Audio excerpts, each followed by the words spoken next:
Hello friends, मैं गरिमा हूँ और आज मैं आपको ये जो लेमन कोरल सीडम है इसकी पॉटिंग बताऊंगी। तो चलिए शुरू करते हैं। ये लेमन कोरल सीडम है। फिर वैसे ये लेमन कलर का होता है, थोड़ा सा पीला सा गोल्डन कलर में, पर अभी ये बहुत तेज़ धूप में रखे रहने पर ये हरा हो जाता, थोड़े अंधेरे में रहने पर ये हरा हो जाता है अगर आप इसे इंडोर रखेंगे तो। और अगर ये तेज़ धूप में रहे तो ये बहुत खूबसूरत गोल्डन कलर अचीव करता है। वैसे ये ऐसे भी बहुत सुंदर दिख रहा है। तो ये पौधा साउथ अफ्रीकन पौधा है और इसे ड्राई सॉइल पसंद है, तो मैं इसे ड्राई सॉइल में ही फिट करूँगी। देख सकते हैं ये मेरा पॉट है।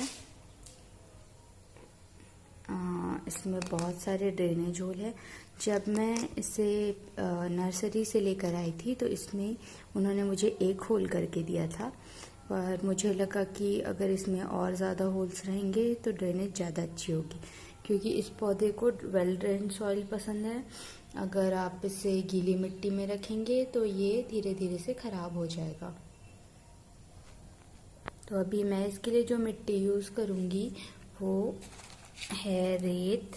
इसमें कंकड़ डले हुए हैं, आपने मेरी पिछली वीडियो में देखा होगा इसके बारे में। और इसमें खाद भी मिक्स है पहले से, पर मैं इसमें थोड़ी सी मिट्टी और मिलाऊंगी। तो इसमें मैं सोच रही हूँ इसमें 60% रेत डालूँ और बाकी के 10% पत्थर और 5% पत्थर और 10% खाद, 10% ये गार्डन सॉइल। ये सिंपली गार्डन सॉइल है।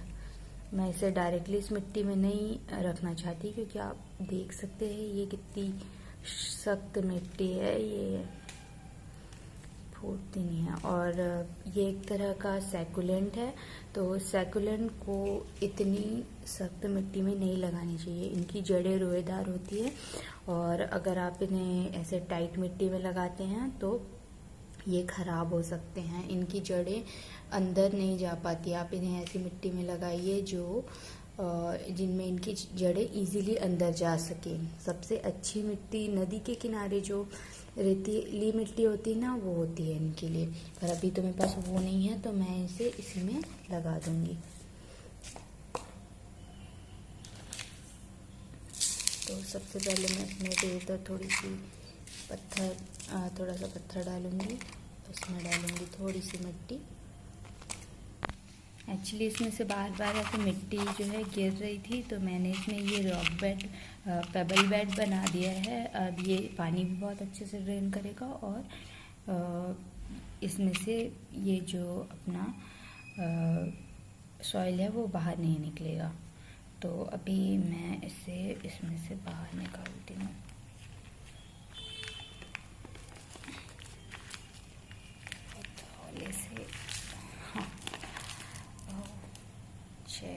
ये बाहर निकल गया, अभी नीचे तक रूट्स फॉर्म नहीं हुए हैं। मैंने इसे इसमें रख दिया और चारों तरफ से मैं इसमें ये रेत फिल करूँगी।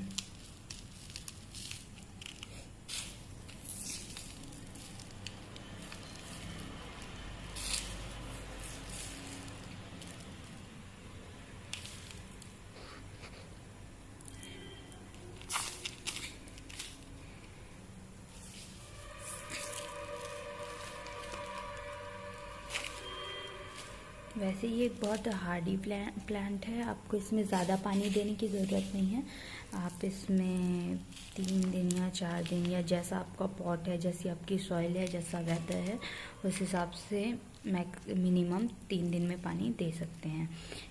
एक बात का ध्यान रखिए, ये पौधा बहुत सख्त जान पौधा है, तो ये इतनी ईज़िली तो नहीं मरता है। लेकिन अगर आप इसे पानी ज़्यादा देते हैं, आप इसे एकदम ज़्यादा शेड में रखते हैं, क्योंकि ये धूप पसंद करता है, ये फुल सनलाइट लविंग प्लांट है। तो अगर आप इसे ऐसी कंडीशंस में रखते हैं तो ये बाकी पौधों के उलट जल्दी मर जाएगा। तो ये मैंने पॉट पे पूरी तरीके से मिट्टी भर दी है और रेत भी। तो आप देख सकते हैं मैंने इसे उठा के अंदर से भी अच्छे से थोड़ा सा और डाल देती हूँ, डाल लिया है। ये यहाँ से भी। तो अब ये तैयार है। अभी क्योंकि देखिए सैकुलेंट पौधे जो होते हैं वो वेट एनवायरनमेंट को पसंद नहीं करते, मॉइस्ट एनवायरनमेंट को पसंद नहीं करते, इन्हें ड्राई एनवायरनमेंट चाहिए होता है।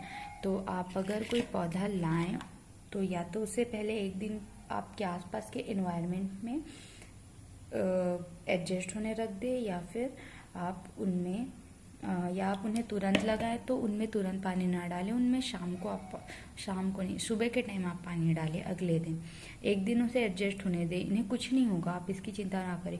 क्योंकि अगर आप एक पौधे को तुरंत रिपॉट करते हैं फिर उसमें पानी डालते हैं तो उस पौधे को स्ट्रेस हो जाता है।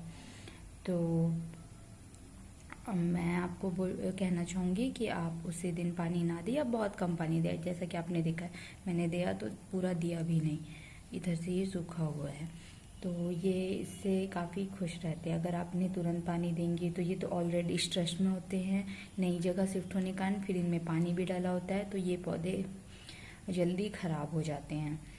तो खाद, अगर आप इसमें खाद देना चाहते हैं तो इसमें आप NPK दे सकते हैं 20-20-20 पानी में घोलिए, और फिर उसके बाद इसमें जड़ों से थोड़ा सा दूर आप पानी को डाल दीजिए, तो ये जल्दी बढ़ने लगेंगे। वैसे इन पौधों को उतनी खाद की ज़रूरत तो पड़ती नहीं है, पर अगर फिर भी आप चाहते हैं ये हरे बने रहें, ये अच्छे से ग्रो करें, तो आप इन्हें हैंगिंग बास्केट में लगा सकते हैं। जो कोकोनट के जो रेशे होते हैं उनसे जो बना बास्केट होता है वो बहुत अच्छा होता है इनके लिए। आप स्टैचूज़ के ऊपर लगा सकते हैं, आप इन्हें कहीं भी लगा सकते हैं, बस धूप अच्छी होनी चाहिए, पानी कम देना है और ड्रेनेज बहुत अच्छा होना चाहिए। तो ऑल फॉर टुडे फ्रेंड्स, हम फिर मिलेंगे एक नए प्लांट के साथ, एक नई जानकारी के साथ। Thank you, bye bye.